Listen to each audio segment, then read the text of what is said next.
સપ્ટેમ્બરથી પરંપરાગત ભાદરવી પૂનમના મેળાનો પ્રારંભ થઈ રહ્યો છે। ભાદરવી પૂનમના મેળામાં દર વર્ષની જેમ ચાલુ વર્ષે પણ દેશભરમાંથી લાખો સંખ્યામાં શ્રદ્ધાળુઓ માં અંબાના દર્શને આવશે। જો કે આ વર્ષે વરસાદની આગાહીને લઈ માઈ ભક્તો અને પ્રશાસન ચિંતાતુર છે। દાંતાથી અંબાજી રોડ પર ભેખડ ધસવાની શક્યતાઓ વર્તાઈ રહી છે। વહીવટી પ્રશાસન તરફથી અહીં બેરિકેડ કે નેટ લગાવવામાં આવે તેવી પ્રબળ માંગ ઉઠી। ત્રિશુલિયા ઘાટ વિસ્તારમાં બંને તરફ પહાડોથી ઘેરાયેલો તે વિસ્તાર છે। આ વિસ્તારમાં ભેખડો ધસવાની જે ઘટના છે તે બની શકે છે, જેને લઈ અને તંત્ર ત્યાં બેરિકેડ લગાવે અથવા તો ત્યાં નેટ લગાવે તેવી માંગ કરાઈ છે। જો મેળા દરમિયાન આ રસ્તા પર ભેખડ ધસી પડે તો મોટી દુર્ઘટના પણ સર્જાઈ શકે છે। માઈ ભક્તો અને સ્થાનિકોની માંગ છે કે જોખમી વિસ્તારમાં પર્વતોની નજીક બેરિકેડિંગ કરવામાં આવે અથવા તો નેટ લગાવવામાં આવે, જેથી પદયાત્રીઓ સુરક્ષિત રીતે અંતર જાળવી શકે।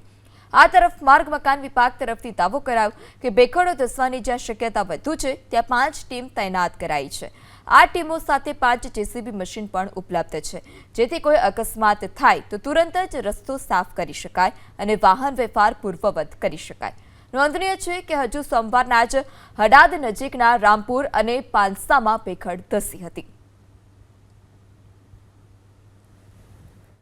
જે અંબાજી ત્રિશુલિયા ઘાટથી જતા રસ્તા ઉપર ભેખડ ખસી હતી અને આ ભાદરવી પૂનમના મેળાની અંદર કોઈ જાનહાનિ ના થાય તે માટે વહીવટીતંત્ર દ્વારા તાત્કાલિક થશે તેની વ્યવસ્થા કરવી પડે કે અત્યારે હવે પબ્લિકની અવરજવર ચાલુ થઈ ગઈ છે। ઘણા રથો પણ અત્યારે ચાલુ થઈ ગયા છે। મેં જોયા છે, અત્યારે હું આવતો તો ઘણા પદયાત્રીઓ આવી રહ્યા છે અને અત્યારે વરસાદ બંધ છે, પરંતુ જો ભારે વરસાદની જે રીતે આગાહી આપવામાં આવી છે અને ભારે વરસાદ પડશે ને કોઈ ભેખડ ખસી પડશે અને કોઈ ભાવિ ભક્તોને દુર્ઘટના સર્જાશે કે કોઈ મોટું નુકસાન થશે તો સરકારે આ બાબતે તાત્કાલિક થશે તે વ્યવસ્થા કરવી જોઈએ। રાણપુરની પાસે આપણે જોયું હશે કે ભેખડ ધસી હતી અને વરસાદ એટલો બધો જબરજસ્ત પડી રહ્યો છે અને વરસાદ પડવાની આગાહી પણ છે અને ત્રિશુલિયા ઘાટો અને આ જે માર્ગો છે એ ખરેખર ભયજનક છે અને ભયજનક અને ડિક્લેર પણ કરેલા છે અને દરેક વખતે આ પ્રવૃત્તિ થાય છે અને દરેક વખતે આગોતરા આયોજન સરકાર દ્વારા તંત્ર દ્વારા કેમ કરવા ભાદર અંબાજી આવતા કોઈ પણ પદયાત્રીને તકલીફ ના પડે, ભેખડોથી કંઈ નુકસાન ના થાય એ રીતનું અમારું આયોજન છે।